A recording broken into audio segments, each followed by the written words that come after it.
저와 여러분의 삶 가운데 하나님의 평강과 기쁨과 소망이 가득하여 넘치시기를 주님의 이름으로 축복합니다. 하나님의 은혜는 유대인뿐만 아니라 이방인들에게도 동일하게 열려 있습니다. 하지만 제자들은 이방인들에게 복음을 전하는 것을 주저하였지요. 하나님은 유대인 베드로와 이방인 고넬료를 이어주시면서 유대인 제자들의 편협한 생각을 깨뜨리고자 하셨습니다. 우리의 생각과 상식을 뛰어넘는 하나님의 뜻을 위해 저와 여러분이 해야 할 것이 무엇인지, 힘써야 할 것이 무엇인지를 오늘 본문을 통해 살펴보았으면 좋겠습니다. 고넬료는 가이사라에 주둔하던 로마 군대 백부장이었습니다. 그는 이방인이었지만 하나님을 경외하며 백성들을 돕는 일에 항상 힘쓰고 기도하는 사람이었습니다. 하나님은 이런 그를 복음의 전파 통로로 사용하셨습니다. 유대인에게서 이방인에게로 복음의 물꼬를 트는 일에 그를 사용하신 것이지요. 하나님은 경건한 마음과 주님을 향한 열정이 있는 사람을 사용하십니다. 하나님을 경외하고 기도하는 사람이 순종할 준비가 된 사람이기 때문이지요. 어느 날 고넬료가 환상을 보았는데 하나님의 사자가 그에게 내 기도와 구제가 하나님 앞에 상달되어 기억하신 바 되었다라고 말했습니다. 하나님은 고넬료가 진실하게 행한 구제와 기도를 기억하여 주셨습니다. 하나님이 기억하신 것 자체로도 정말 놀라운 복이지요. 우리가 행한 작은 일까지도 기억해 주시는 하나님은 우리를 결코 외면하지 않으시고 복된 길로 인도하여 주십니다. 고넬료는 천사의 지시에 신속하게 이행합니다. 베드로를 청하기 위해 집안 하인들과 부하 가운데 한 사람을 보내기도 하지요. 부하 중에서도 경건한 사람을 선택하는 신중함을 보이기도 합니다.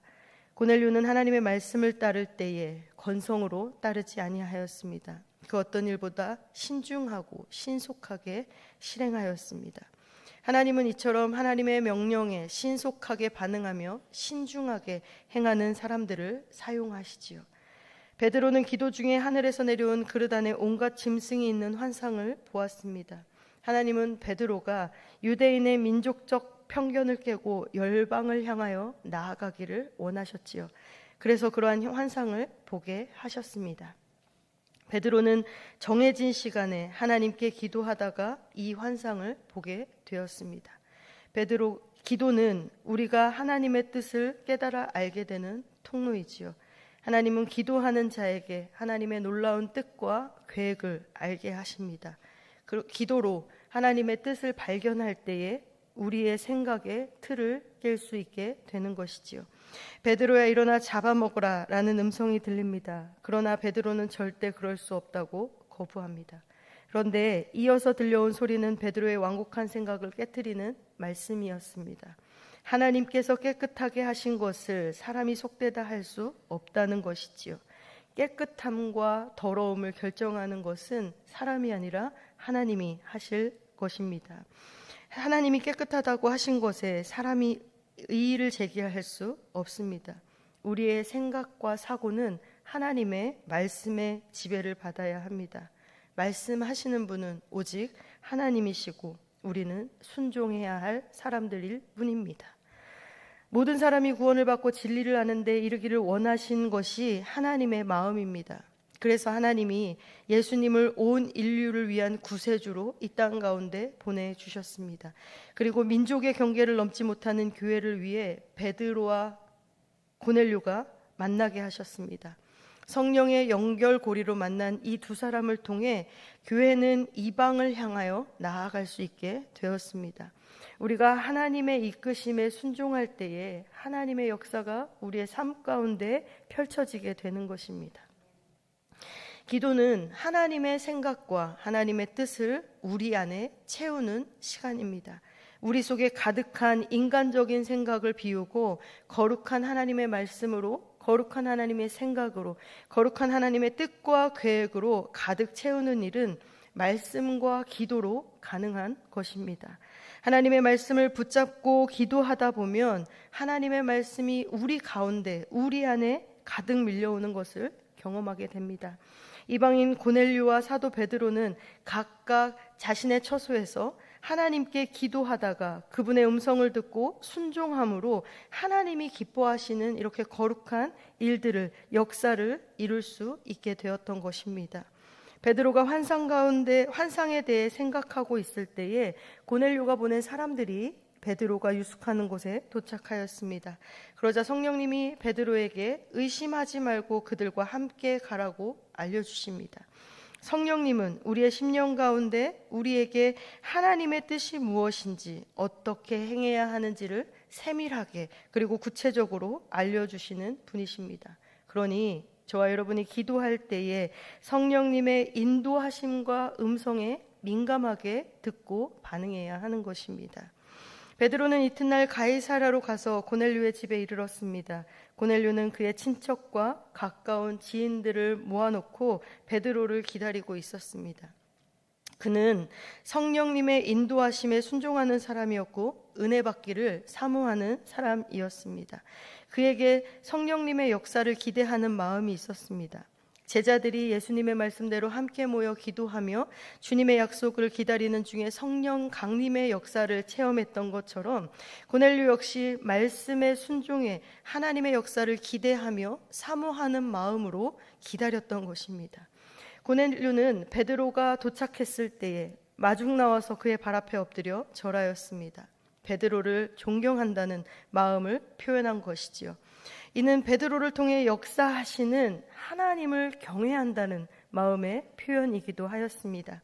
고넬료는 마음의 준비가 충분히 된 사람이었습니다. 하나님을 사모하였고요. 하나님의 은혜를 받을 준비를 갖춘 사람이었습니다.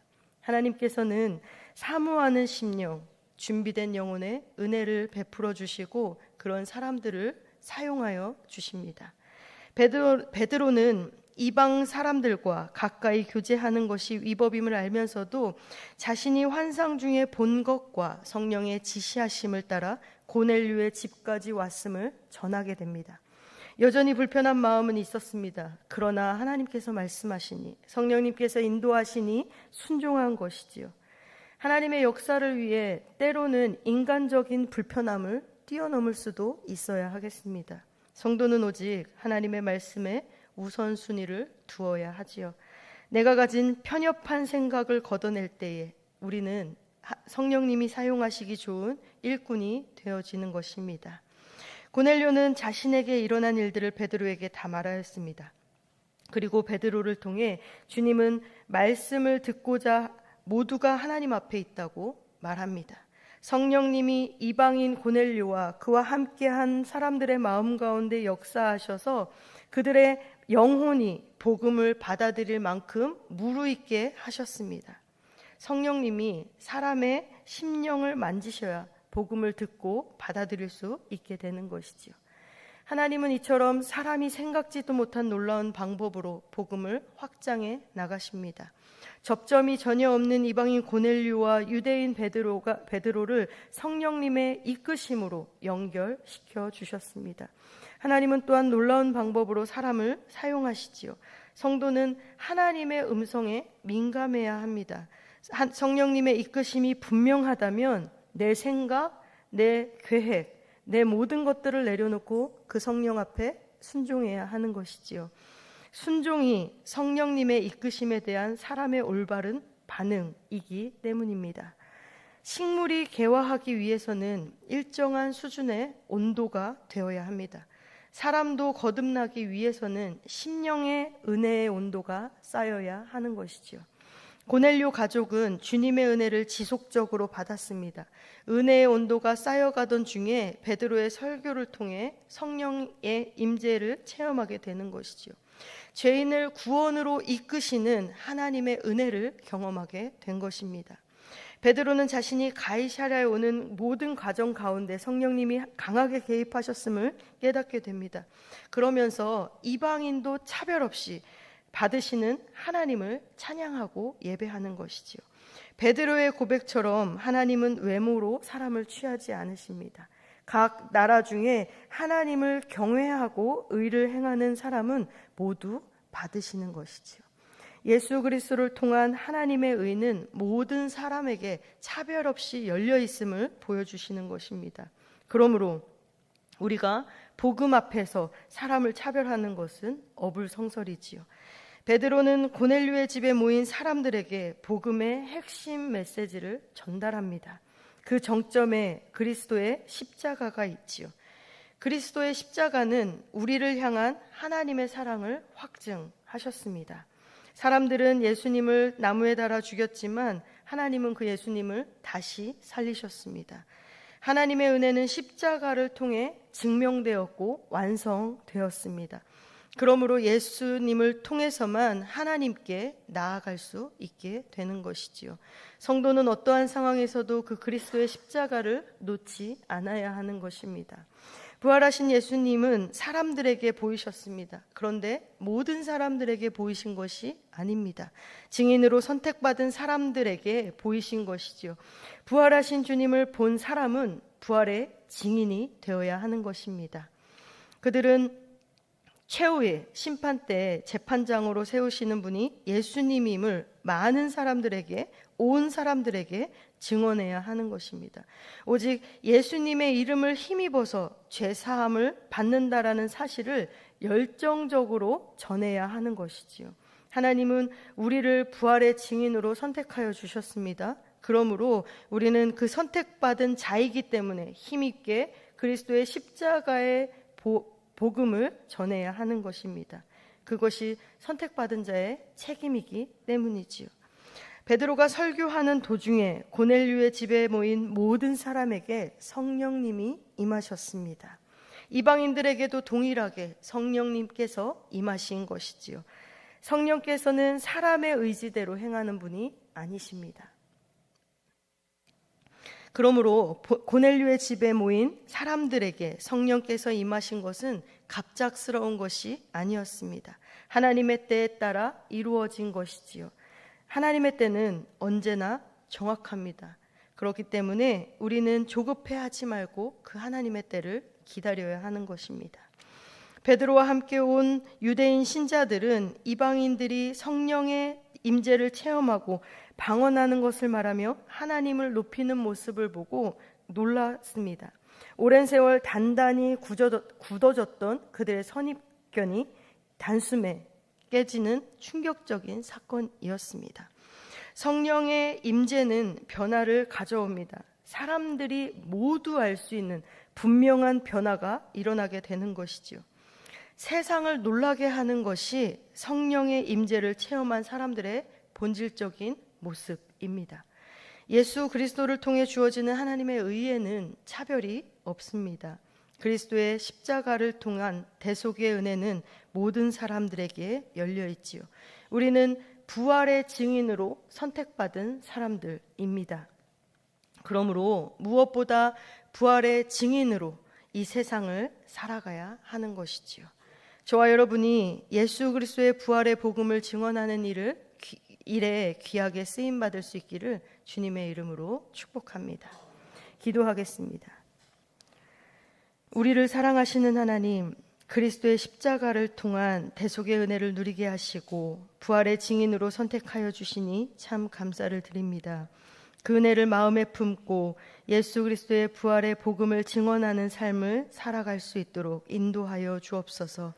우리가 지닌 한계와 이성과 경험을 의존하기보다는 하나님의 말씀에 의지하는 믿음을 갖게 하시고 또 그 믿음이 말씀으로 확인되어 채워질 때에 더욱 온전하며 흔들리지 않는 믿음을 소유하게 하여 주옵소서. 우리가 기도할 때에 우리의 생각과 경험이 아닌 온전히 하나님의 뜻과 계획하심을 깨달아 알 수 있는 지혜를 허락하여 주시고 성령 하나님 우리와 함께하여 주셔서 하나님의 생각으로 우리 안에 가득하여질 수 있는 놀라운 경험들을 하게 하여 주옵소서. 성령님 우리에게 말씀하여 주셔서 하나님이 원하시는 것들을 세밀하게 들려주시고 우리가 그 세밀한 음성에 즉각적으로 반응하여 나아갈 수 있는 믿음을 소유하게 하여 주옵소서. 정성을 다하여 1000번째의 예물을 하나님 앞에 드립니다. 또한 감사의 예물을 드립니다. 하나님 마음의 소원을 담아 정성껏 기도한 마음으로 올려드리는 예물이오니 기쁘게 받으시고 변하지 않는 하나님의 말씀으로 성령의 충만함으로 하나님을 더 깊이 따르며 하나님께서 인도하시는 삶을 따라 살아가는 귀한 삶 되게 하여 주옵소서. 감사드리며 예수님의 거룩하신 이름으로 기도합니다. 아멘. 하늘에 계신 우리 아버지, 아버지의 이름을 거룩하게 하시며 아버지의 나라가 오게 하시며 아버지의 뜻이 하늘에서와 같이 땅에서도 이루어지게 하소서. 오늘 우리에게 일용할 양식을 주시고 우리가 우리에게 잘못한 사람을 용서하여 준 것 같이 우리 죄를 용서하여 주시고 우리를 시험에 빠지지 않게 하시고 악에서 구하소서. 나라와 권능과 영광이 영원히 아버지의 것입니다. 아멘.